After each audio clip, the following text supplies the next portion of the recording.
Let's get this show on the road.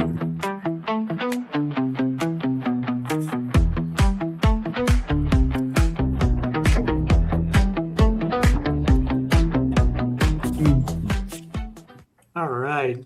Welcome, everybody, to the first episode of the Big Score podcast. You have myself, the co-host, Javit.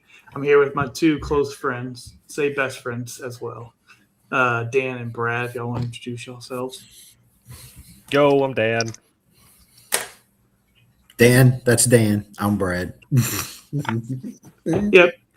There's be a lot of goofing off on this podcast, so we hope you stick around and enjoy the show. Tonight we have a really good episode. We're going through a bunch of big topics. We're three guys live in the state of Louisiana. We do a lot of watching of football. So tonight's podcast is going to focus a lot on those Louisiana teams, specifically the Saints and LSU. We'll sprinkle in some more national NFL teams toward the end, but we'll go ahead and get this one going. So starting it off, the big question a lot of Saints fans have been having probably since Tyler Shuck took the field last year is 2026 year. Are they a contending team or are they still rebuilding? So with that, Dan. I'm Dan. I'll jump on this one. Yeah, I think you just got to get to the dance. And NFC South, everyone's to joke about them. They're, a terrible division. I think every team in the division can fight for that playoff spot. And the Bucks made a run 2 years ago, and it's not like they're world beaters or anything. If the Saints can get there, which I think they can win the division or compete for double-digit wins, yeah. I mean, if once they get in there, NFC's tough. Once you get in the playoffs, you got to probably face one of the three NFC West teams. But yeah, they can contend. At least make the playoffs. Absolutely. Yeah, Brad? No, I completely agree. Well, I mean, I agree with you on the point where, the NFC South is kind of like a crapshoot, and it has been for a few years now. It's kind of a toss-up, anybody's game. But obviously we're a little bit biased, so we hope that the Saints can make it to the dance. All you need is a chip in a chair to make it far. But, I like Kellen Moore's offense. I think the advantage we have is Tyler Shuck is going into his sophomore year, and I don't think there was enough game footage tape to where defenses can really, truly study him, so to speak. So I still think he'll still have that effect of possibly being like a new kid on the block. But as long as their defense is the middle of the pack, I think we can hopefully reach that 10-win ordeal, which in this division could easily put you over the hump. Yeah. No, I completely agree with both of y'all, actually. I think this is a season where they're going to go in and contend. I think that they have the offense. They spent this offseason. They went out, they grabbed the necessary players, David Edwards, Achan, the running back. And I'm still getting used to that name. No offense, but got to get used to it. I've said it wrong for the last 5 years, so we're gonna circle that around and take care of that one. But they focus this all season on the offense, and that also couples into the fact that the defense was a top 15 defense last year. I mean, they played very well. Yeah, they lost one piece, and I don't think he was even he's going to be a starting outside cornerback in Tennessee. It's that star role as well. We wanted Delonte Taylor to be that. I mean, he wasn't bad at it, but it's not like he was our biggest piece of our defense, and he's gone. And I think Demario Davis was a bigger loss, and it was more of a leadership role. He's still a very productive player, but our defense is still up there, very capable. And the pieces they added on offense, not only coming back from injuries, but you have Olave and now Vele and Polk, guys that can work out the slot. Not only, but you have all the rookies you brought in, Barry and Brown, Bryce Lance, and then Jordan Tyson, obviously, and then HN add a lot of pieces, and then David Edwards, Kamara coming back. A team that was, I think, top 15 on offense with Shuck as a starter, in total offensive statistical categories. You're adding to that, yeah, I think they're should definitely help out. put them over the top and be a contender for the NFC South title. Well, Kellen Moore needs his weapons for us to succeed. That's his MO from where he's been bouncing around. So we definitely have that. The main question is, can they stay healthy? That's been a New Orleans kryptonite thing right there. Over the last 4 or 5 years, it has been the health bug that has derailed every single. Yeah. I mean, we can talk Michael Thomas getting injured in the first game. That derailed that offense. I know they still made the playoffs. They were right there, but that was a big injury. So moving on into 22, 23, 24, 25, you can name multiple injuries that if that one player was there, they would have won that extra game that's necessary to get in because, I mean, they missed the playoffs at least 2 or 3 of those years by one game. If not 23, they were tied. Yeah, I do think, though, that we added some decent depth as well. Not saying, like, if one of our offensive linemen gets hurt, like, we can easily replace him. But, like, Jeremiah Wright in the 4th round, he has potential to either take over for Cesar Ruiz at some point or be a good guard. Our tackles have actually, they've had to go in there and play real minutes before. They have okay experience getting a guy like Noah Fant. Again, your receivers have had to play some serious minutes in the last few years because of injuries. Not that you want them in there starting all the time, but guys that know how to play ball, that have done it before. Hopefully we don't have to see them a bunch, but they all have experience. So we could probably survive a game with some of our backups, which is pretty good. Yeah, we're not trying to do that, though. Yeah, I said survive, not thrive. Yeah. No, definitely. And to that note, Dan, what position do you think would be the one where if they lose the lead player, it will destroy that entire side of the ball? And look, offense or defense, if you want to go defense with this one, we're not going to just focus on Kellen Moore. I think defensive, I'm more scared of losing a cornerback for an extended period of time than I am anything else. Like, yeah, we don't want to lose an offensive lineman, but again, you have Jeremiah Wright and Dylan Radens. Both, I'm excited for Wright, but Radens has done this before. He's been in the league a while. He can play offensive guard. Torsley Simpkins, we had to use him last year at center. It's not going to be fun to lose any of those guys, but it's not going to be the end of the world.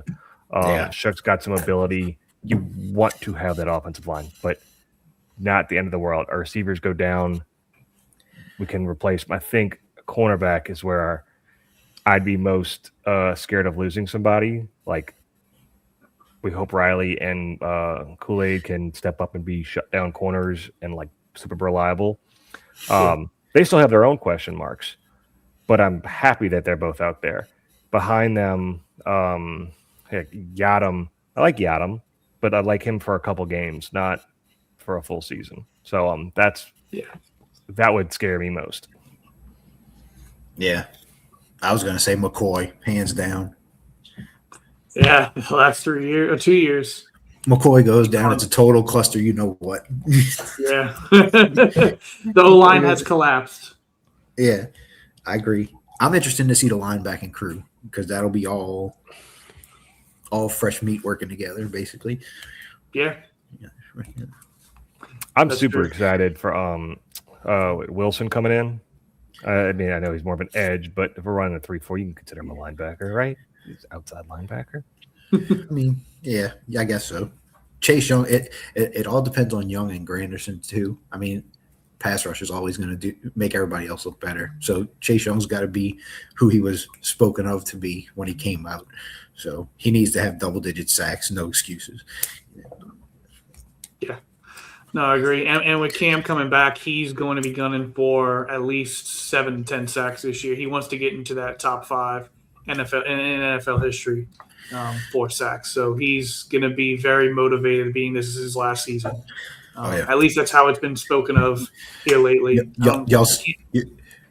Random question. Y'all see him getting serious minutes, or do y'all see him just being like a spot rusher? I think he's getting minutes. Yeah. I mean, same last year. Not going to be out there for 90% of the snaps, but I do see him seeing roughly 50%, if not a little bit more.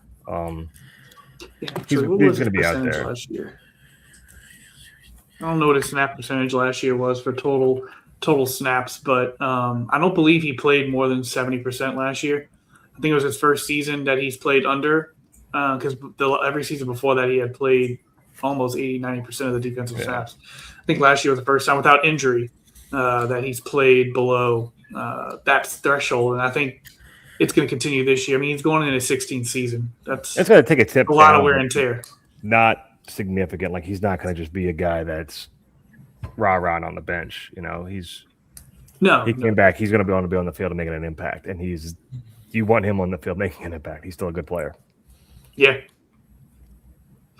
No, definitely. All right, yeah. So with that being said, what would you call this a successful season? What's your threshold to say? Like, we talk about contending. We're kind of in agreement with contending. What is your threshold to say this year, 2026, the Saints have a successful season? A winning record for me, 9-8. Even if they miss the playoffs, a winning record goes a long way to saying, yeah, we got the right coach, we got the right quarterback, we're building the team the right way. You want to see more, but you can win, more than half your games with a quarterback going in a second season, a coach in his second season. I think that's a successful year. Little underwhelming, but a success. Yeah. I was gonna say 10. I think 10 wins probably gives you like a 80% chance of winning the division. I believe 10 to 11 wins. I think you'll win. I know that's a lot, but I think that I think if you get 11, I think you pretty much win the division. But I think 10 could also do it too. Our division's pretty weak, so yeah. Look, we're not going to get into obviously picking wins and losses. We will get to that at some point in the next coming months. Training camp is starting in 30 or so days, so we're right around the corner with this one. But I do think the Saints are on that Patriots trajectory from 2025. I think they have the opportunity. Yeah, I'm not saying they're going to go to the Super Bowl. He said Ellen Moore, don't go to Arizona. Any reporters? You heard it here first. I'm not quite saying they're going to go to the Super Bowl, but you heard it here I'm first, saying baby. that they have the blocks that the Patriots had going into this season. They have that second-year quarterback that's coming off of a pretty decent end of the year. Drake May looked really good at the end of the season in 2024. Granted, he was a rookie. He made some mistakes, but he still looked pretty good going in to 2025, and he took that next step. You have Vrabel, the different head coach, I understand. Yeah. Different set defensive head coach, but you have that in your back, and you also have the easiest schedule in the NFL, maybe the second easiest. I think is actually all we need to do is find our Diana Rossini. We'll be on our way, baby. Kellen needs to not do that. he's got a wonderful family based on the media that we've seen, but let's not focus on that one. But no, yeah, I mean, I think this year a successful season, in my opinion, would be having a winning record. Like Dan, you kind of took it from me, but I agree. Having a winning record is something that would show that it is a successful season. But also, I kind of lean on Tyler Shuck just showing growth, even if they happen to end up 7-10. If Shuck shows he's the man, like he showed last year. Maybe we have some missing pieces. Maybe some injuries occur that cause us to lose games, But as long as he's showing progression and showing that he is going to be the starting quarterback moving forward, they can continue to build around him. I think that's fair. I agree on that. It all depends on assessment. So who of the veterans on the team are the most impactful for this season? I'm talking about the older veterans, like the guys that have been around for, I guess Olave can be lumped into this, but he's been in the league. He has to be. Olave's up there. But yeah, anybody more than, the Kellen Moore era players who's going to be an extremely important player. And I know we kind of named who we want to not get injured or something like that could derail it, but who's going to be a guy that we're like, he took a step, but not outside of Tyler Shuck. Who's going to be a guy that we say he took a step or he stood out and he helped this team be successful? It's and I know he's new to the team, but it's going to be the two defensive ends not named Cam Jordan. It's Granderson and Young. Granderson's been on the team longer, but Yeah. we paid Granderson. He's got to get double digits, and Chase Young needs to get double digits. I mean, that's going to help us tremendously. They got to set the tone. Everybody else is young, or they just got on the team, but from the linebackers and the DBs. I mean, that's how I feel anyway. I think it's just a lot of your defensive guys. You know, you want to see Granderson. I've always liked Granderson. I think he's a solid role player above your average just role player, but like you just want to see more out of him. Justin Reed, you want to see back there like really helping to coach up that defense and make them all better around him. So I think he's been a good player. You just want to see him, I guess, just help to elevate that secondary a bit more. I don't necessarily know how that's going to show on a game-to-game basis, but you know, I want to hear him more. I want to see him more, do a little bit more out there. And if Pete Werner can do something, I'd be pretty happy with. He's a vet that would be. Yeah. If not, said that. If not, let's get Danny Stutzman out there. He Sorry, was Pete. a vet. He was a vet that was on the way out last year. I mean, there was rumors swirling that he was going to I like LA, Pete Werner, Chargers or somewhere else. It's just like I don't know. It's just Pete Werner was always Robin to DeMario's Batman, so we'll see what happens. And now I feel like that's a fair point. He's just going to stay Robin to Caden Ellis. Like, come on, Pete, you got to either step up or Danny Stutzman's coming in. I think it's just some of those guys. We just want to see more out of them, so they're not just rotational players. Like, come on, you're the starters. You want to see y'all really step up, make some impact.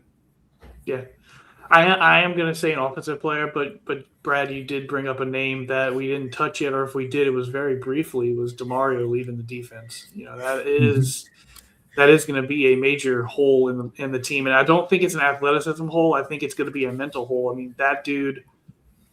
He was a baller. Like he can read the field. Even though he's aging, he still knows the angles to get to the players that are 10 years of his age and chase them down. So it's going to be a gap. And I don't know if Caden Ellis can 100% fill that gap, but he's going to have to try his hardest to, both from a mental and physical standpoint. Oh, yeah. That's a player. Go ahead. No. I'm excited to see Caden be just kind of let free and do all the things he wants to do and not be tied to being middle linebacker. Now he can rush a passer a bit, drop back in coverage a bit, do a little bit more, but he's not going to replace DeMario's production or everything that DeMario did. That's where I want to see more. Like, we have a guy like Reed, you still have Cam Jordan, even if he's not starting, he needs to be up there, coach some of these guys when he's on I know he's in a different position, he's not seeing the whole field. Like for the middle of the field, like DeMario was, but some of these other guys needed to bring that mentality and knowledge of the game. We need to find our CJ GJ again. We need that guy. Well, you need swag, is what you're trying to say. Well, Jonas, maybe. Yeah, well, I agree. I like Jonas there, but they need to find that hybrid safety that can just play all over the field. We kind of had that with Alontae Taylor. He was a really good blitzer. I feel like underrated, especially for a DB. Yeah. And we need another defensive back that can play down low, but also, do what he has to do in coverage. So I'm excited to see Julian Blackman actually be healthy this year too, though. That's another guy that we were excited when he got here and just didn't get to see much of him before he got hurt. I mean, if Jonas is in the nickel, he's going to be back at safety, but he's got some ability. Just his ball hawking or want him to come up. I'm excited to see him have a healthy season. Yeah, and Senker took major advantage of him actually getting injured last year because he would have been riding the bench for a majority of the season, and they needed him to step in and step up right away as the season began, and he did. To the point of he probably deserved a little bit more toward the defensive rookie of the year. I'm not saying he should have won it by any means. I think the person who won it definitely earned it.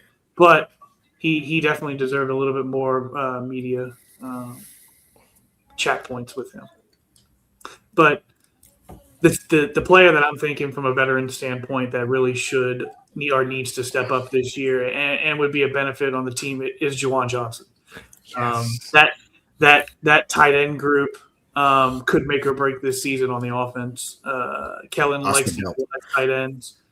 Oscar Delp, they brought him in. He's going to be a stud. Although I think this year may be more of a let's see what you got kind of year rookie, not a we need you to take on all of the targets and carry this team.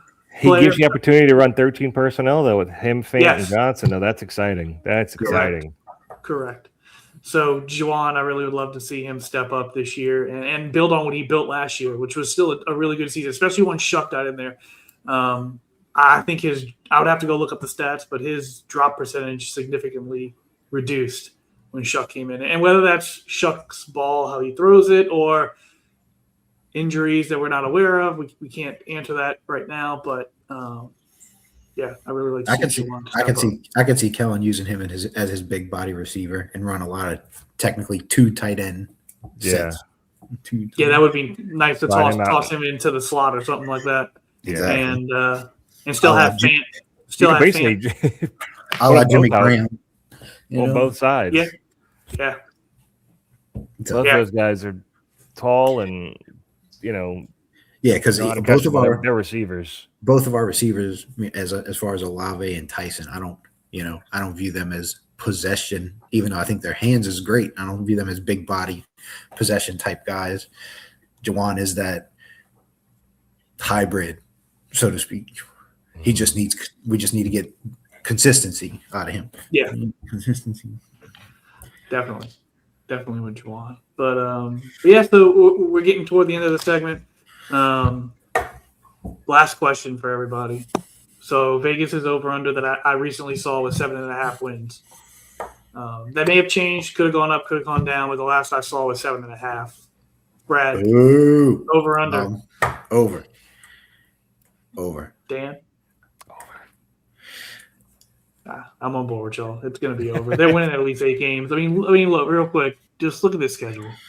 All right, quick rundown. I can see 8 wins right here.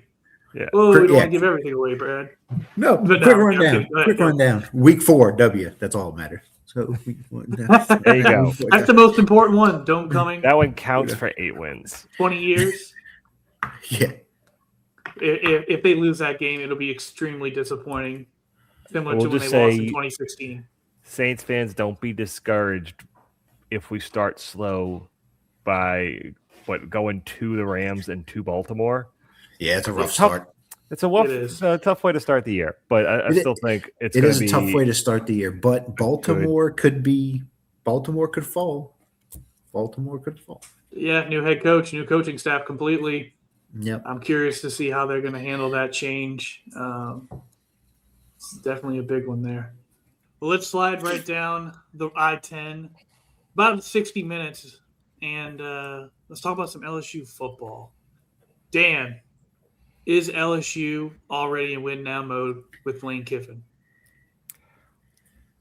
Win-now mode, yeah, but it's a successful season to get to the college playoffs and win one game. I think you have to do that. If they don't win the national championship, and they're not, the overall best team in college football, I think that's okay. But you got to win one playoff game. You got to get there, and you have to win one. It's just a must. We'll dig into it a little bit more. But Brad, you got any different takes on that? If you lose more than 2 games, everybody's going to be pissed. I mean, it's the truth. LSU, everybody knows what they're about. Lane Kiffin knows what he's getting into. He knows he needs to win now. They ain't going to settle for no three-loss season again. No, LSU is not going to settle for another 3-loss season. Honestly, if he loses one game, they may be some fans that come out with pitchforks to try to tear him down because it would not be surprising. The media has built him up to be essentially where the LSU's never going to lose another game. He's the best thing since sliced bread, and it's a lot of pressure on him. is he going to be able to handle this pressure? And That's some fine. of his past stops, the pressure has gotten to him a little bit. He was younger then, but the pressure still did get to him.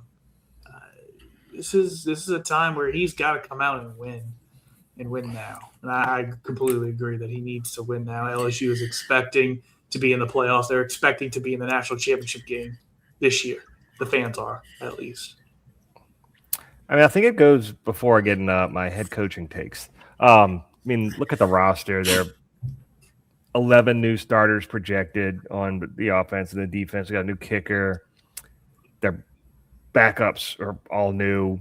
So that's going to take some time to get used to. But again, every college team is also going through that. So not as much of a thing. But yeah, there's a lot of pressure on all these guys. You know, they're coming into this because LSU went out and got them. Like, they wanted these guys to be here to compete. There is a threshold. Like, they need to, win their conference. They need to get to the playoffs. They need to win a playoff game. And they can't get blown out on the second playoff game. When you go out and spend the money that they spent, I think second in NIL money. $48 million. I think I saw. I think. Yeah, they had to $48 million. They're in the 40s. Roster, I think, or at least roughly. Maybe it's 46. Might be 46. I think Texas was 48, and they were close. Yeah. But cheap bargain.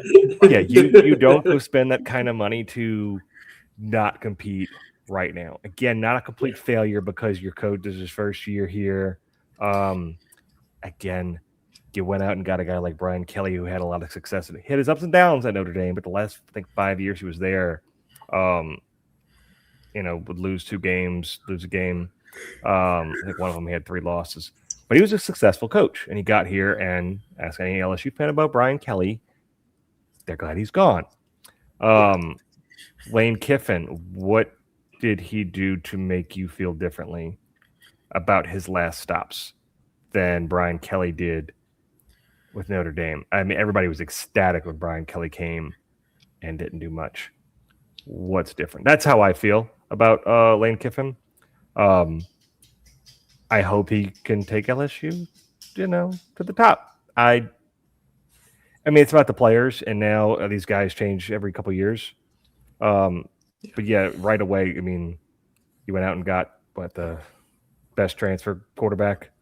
Went out and got your top coach. You flipped half your starters. Yeah, you're looking to compete right now. Yeah, no, I agree. I will say about Brian Kelly, there was rumors swirling around Baton Rouge, at least last year, if not the year before, of treating the LSU job as his retirement. Obviously, he hasn't even gotten a job as of right now, although I think he is working for one of the broadcast networks. Either way, he's not in football at the moment. So he definitely did treat the job a little bit lackadaisical. He kind of thought that if I show up and I, at least put 50% effort, I win a national championship with this team. It's LSU. Like, it's a blue blood, top 5 program in the nation.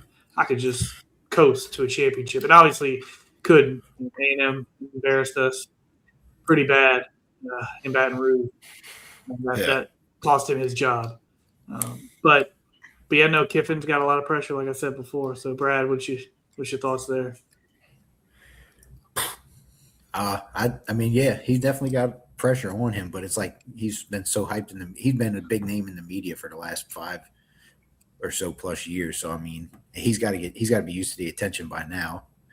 He probably got, like Dan said, earlier with the USC thing, this is another huge program who wants to win now, and all the money they spent, they're expecting winning now.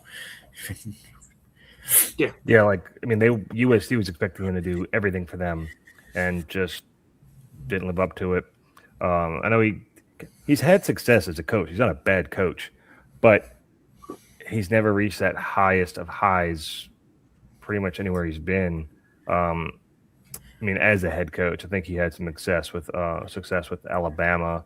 Did they win when he was OC over there? I can't remember right now. Yes, so pretty sure. Yeah. I mean, I know they won. They won one of them with him, and then they were in the other national championship game. I think that's the one they lost.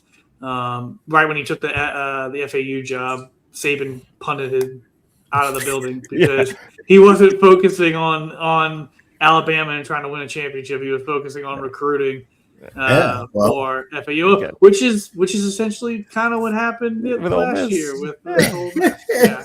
So we'll look in a couple of years and somebody else is recruiting him. Maybe Tulane. Not Tulane. I think from an LSU fan's perspective, especially the way the last couple of years have started out, if he comes out strong first 2 games, I think he'll win a lot of people over if he comes out them first 2 games and handles business, because we ain't seen that in a few years, and I think the fans been dying for that. No, it's true. And one thing he does bring with him is a potent offense. So the fact that they, changed 6 starters on offense and then almost their entire backup players their starting offense, they're bringing back most of their offensive lines staying the same. It's their receivers and the quarterback change. Yeah, that's reflective of who he wants to be as a coach and the kind of offense he wants to run. Go and get his guy. I mean, your whole backup O-line is transfers, but your starting O-line for the most part is returning. New quarterback, new receivers. He's going to want to make an imprint on that side. So we'll see how he does. Again, I think they're going to be good, but it's not a successful season if they can't at least get into the second round of the playoffs and be competitive. No blowouts. Cannot have a blowout at any point. Even can't lose at home. Period. Can't lose at home. Period. Yeah, that'd be a bad look. Yeah, and actually looking at their home schedule, you saying that it's a rough one at home this year. Can't lose at home. Period. having A&M, Alabama, Texas, Clemson, but I don't believe in Clemson. I think they're at best a 7-win team. I just don't think that team is good, but it's a lot of home games right there where it's going to be hard to win them. And obviously that first road game against Ole Miss will all be all eyes on that game. Gotta win that one. That's when that's a revenge game. Ole Miss is going to want to destroy Lane Kiffin in that game. 100%. They might take a cheap shot at him on the sidelines. There might be some bonus money ensued in that game for players. Bountygate 2.0. Bountygate 2.0. I guess it'll be 1.0 with them, but 2.0 for us fans. Louisiana sports fans. To close this one out, where do they land to consider it a successful season here? Curious what y'all's thoughts are. Brad?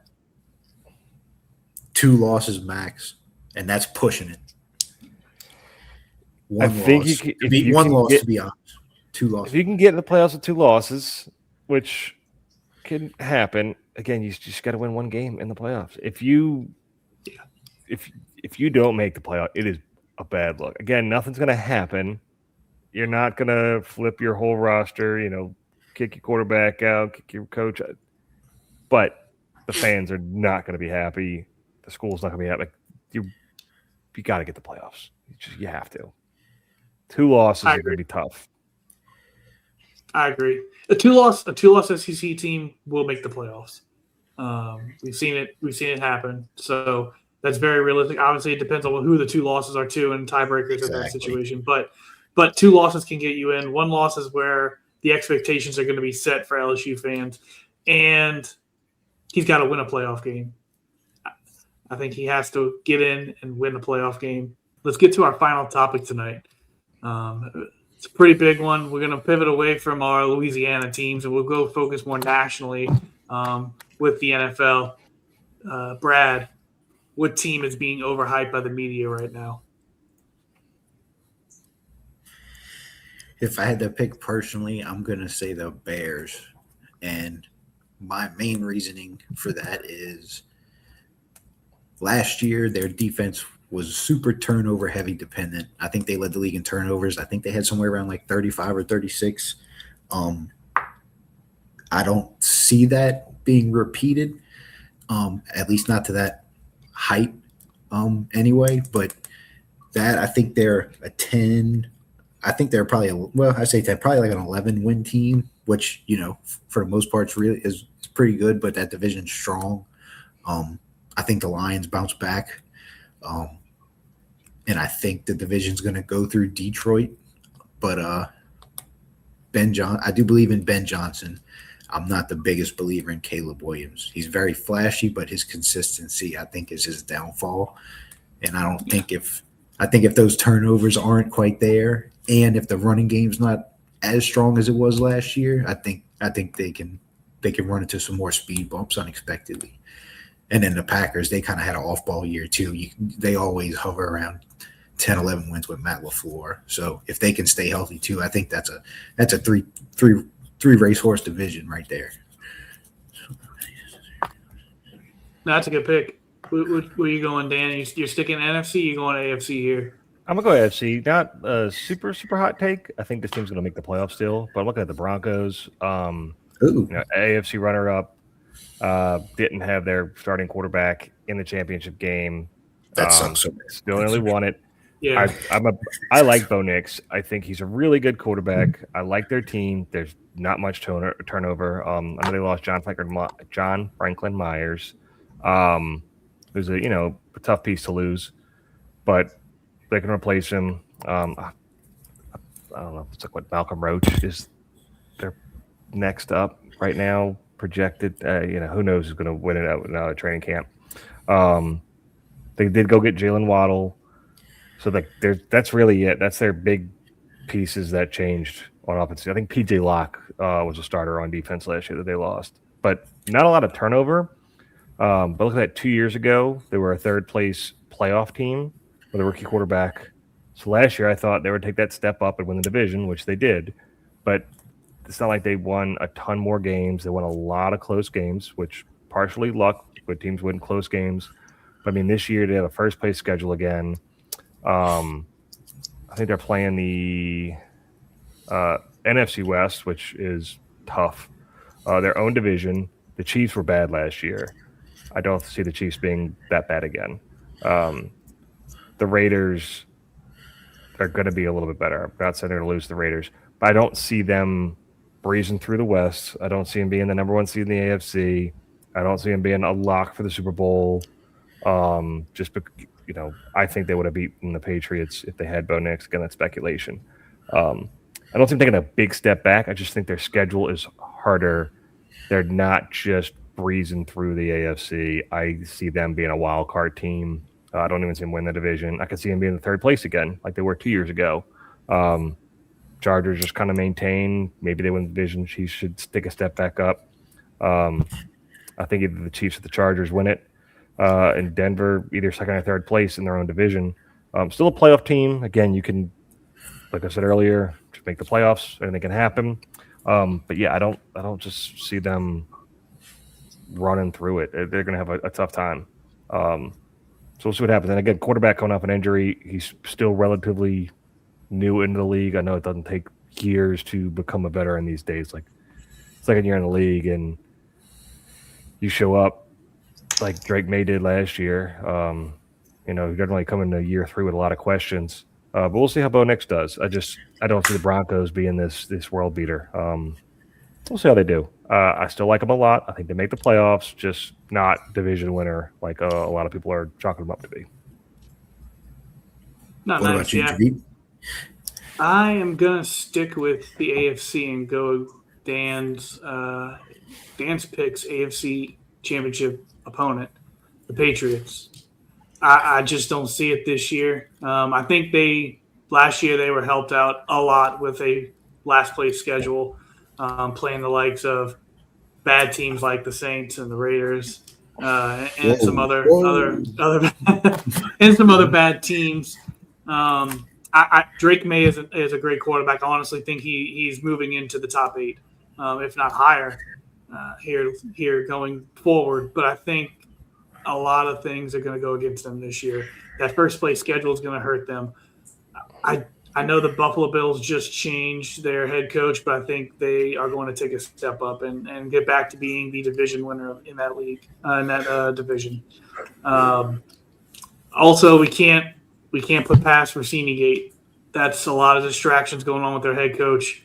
I don't think he's going to step down or anything, but that's a lot of distractions. A lot of those things did happen earlier on in the offseason. Will that still be being talked about during the season? I guarantee if they're winning, it won't be talked about. But if they start losing, it's going to start crumbling. People are going to start poking, asking questions, media hype, Twitter, everything's going to be going at them. Yeah, I just think this year they're going to take a step back. DraftKings has them at 10.5 over under. That is really high. I know they just won the Super. I know they just went to the Super Bowl, but 10.5 wins is really high for that team with the first place schedule. AJ Brown. So, see, I don't think AJ Brown really does anything for them. What? I don't. They do have 4 games against the Jets and the Dolphins. Correct. So they'll win 4 games. There you go. No, I'm joking. We'll definitely be making lots of jokes and everything like that going into the individual teams win-loss records when we get closer to the season. But I see them more as an 8-win, 9-win team. I do. I mean, maybe they can crest 10, but 8 or 9, I think that's where they're going to land. The Super Bowl hangover is real. Look at the Kansas City Chiefs. Completely agree with you. Yeah. No. I think of them as the Commanders from last year. Yeah. Even with Jaden Daniels healthy, I just thought they were going to fall off, and I think the Patriots might do the same. They kind of hit and had a good year, hit an early stride. AFC's definitely tough. Kind of like how the NFC West right now, it probably has like 3 horses in the race for the playoffs. Yeah. I think the AFC West is going to return to that with the Broncos, the Chargers and the Chiefs, and I think everybody else is going to be fighting for their one and only chance to get in. So, yeah.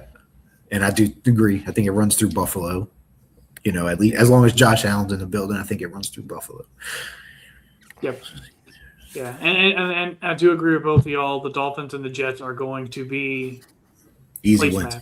Like they're gonna. If you put it this way, if the Patriots lose to either of those teams at any point in the season, that's already a very, very difficult stretch because those are the games you need to win, so that way you can get to 10, 11 wins because you're playing the likes of Buffalo twice. You've got these other teams you're playing. I had their schedule up earlier, but I took it down. But let me pull it up real quick. But yeah, they're playing the Jaguars. I think the Jaguars are going to be a good team next year. They got the Lions. That's a turnaround team. That's a potential. That's going to be a little bit harder to play. They got the Chiefs. They got the Broncos. Like they got some teams to play that are going to be equal or better than them. Yeah, I think they play the NFC West this year, AFC West, the whole division. So that's at least 3 tough games. Besides, and they got the NFC North. Yeah, and they got the NFC North. Like they don't have a cakewalk again. No, and the NFC North and AFC West. That's 6 very losable games. Yeah. So if you drop one of these easy games, to the Dolphins or teams like that. They do play the Raiders, so there's another win. There's 5. But the Raiders so bad. They're going to be so good this year. Raiders are the first. I do think the Patriots are on a playoff miss watch. Yeah. Yep. But I do want to circle back to Bears. I know. I want to circle back to that because they won the division last year. I know. They could be in last in the division. Yes, they literally can finish last this year. Yeah.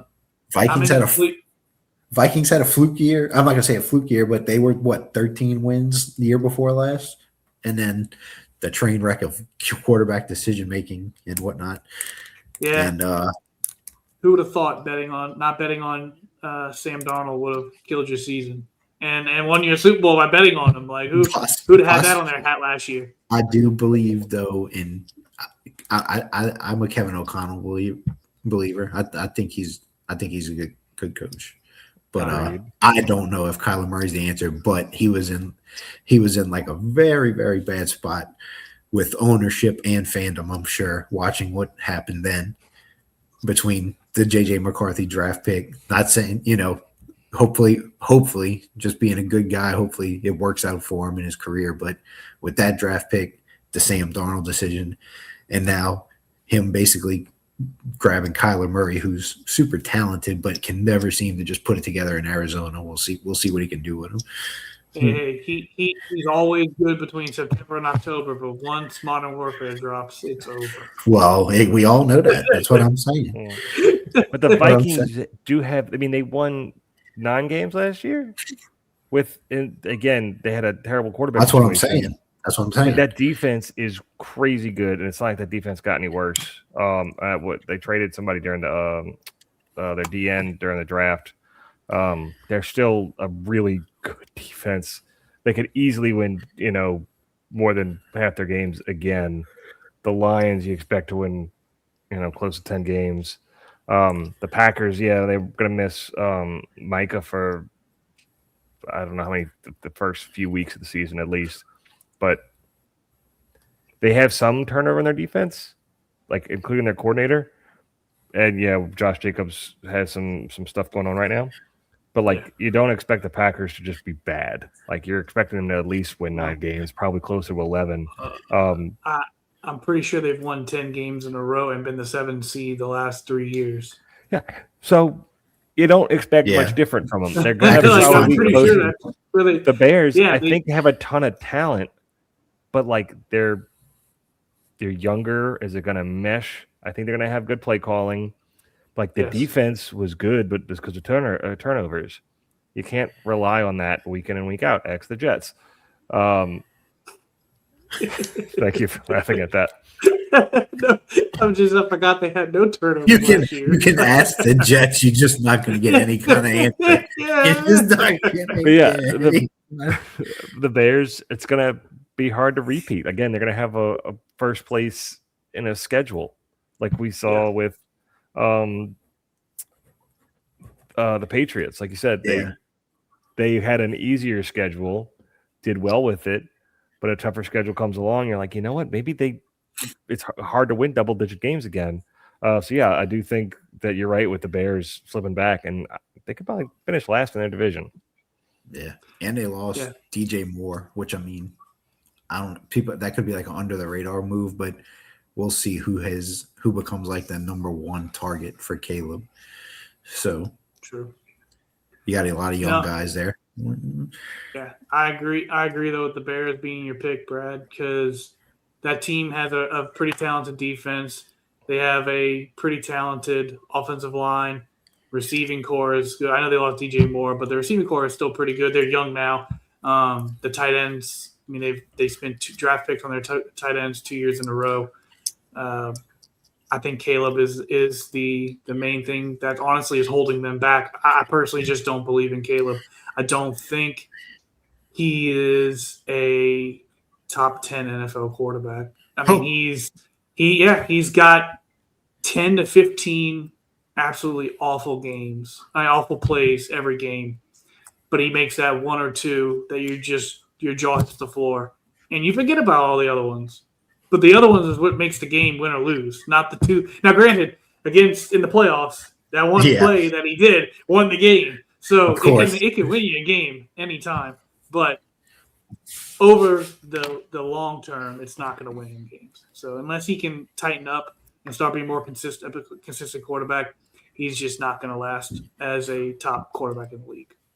Are all of our quarterbacks third-year guys? I mean, all of our teams have I think all the teams we picked, all of them have a quarterback going in their third year. We just looked at the 2020. We just looked at the 2024 NFL draft. Was like, all right, which quarterback y'all want? That's what we did. We should include the Falcons. Can we include the Falcons in this real quick?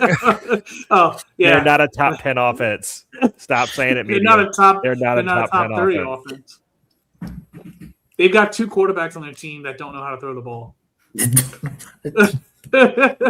Just saying, they're a terrible team. We even picked on JT. Man, we're picking on that draft real hard. I know. Yeah. I mentioned JT Daniels too. God. Yeah.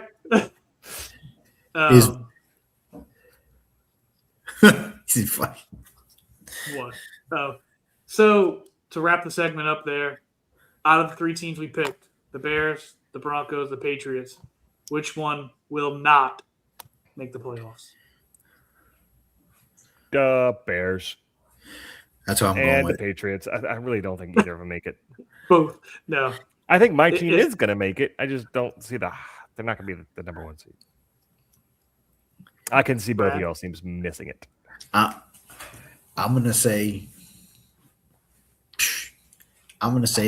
out of the 3 we picked, I would pick the Patriots, I guess, to guarantee to like not make the playoffs. I can see them falling hard after that loss.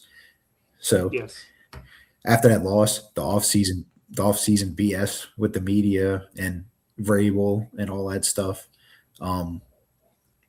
The only thing they got going for them is, like Dan said before, they're in a super weak division outside of the Bills, But Yeah. but I think the AFC is going to be much stronger this year. I think the Chiefs bounce. Broncos Ravens still make it. I think the Chargers make it. Nobody's talking about the Bengals. The Bengals, if they're healthy, their defense just needs to be top 25. And They Burrow focused can on take the them to the defense this playoffs. offseason too. Their defense is actually going to be. I think it'll be decent. Yeah. Yeah, that's what I'm saying. So I think there's some teams that fell off that The Colts can could come even back. bounce back. The Colts, the Colts. The Colts are relying on Daniel Jones to come back and not have a missing leg. Yeah, but I They mean, went even to- so, if they look somewhat like they did last year, that's a fight against the Patriots for a spot. The Colts The are hoping Texans. to win. Yeah, They got a lot of teams that can easily jump over the Patriots. And I'm in agreement. That's why I picked them. I think they're not going to make the playoffs. I don't think they're going to. I mean, I think they'll win 9 games. But if they won 8 games, I'd be like, I told you so. Like, it just they're not there to be consistent yet. They need another year dark building. horse. Jaguars, dark Yeah. horse. Jaguars, dark I horse. don't know how much you can say a dark horse. They won the AFC South. I know, but but I mean, I get when it. when everybody's picking their Super Bowl picks That's out of the what you said. AFC, Okay. Yeah, nobody's going to pick a Jaguar. I love Yep. Trevor Lawrence so much. All right. Well, that was a great show, guys. Really appreciate y'all jumping in on here, and really appreciate everybody who's listening or following along on YouTube. If you could like and subscribe. Stick around with us. We're going to be here every week, giving you hot takes, great information, and everything else like that. So please follow us on YouTube, Spotify, Apple Podcast, X, Twitter, Instagram. We're all around, and stick around and have some fun with us.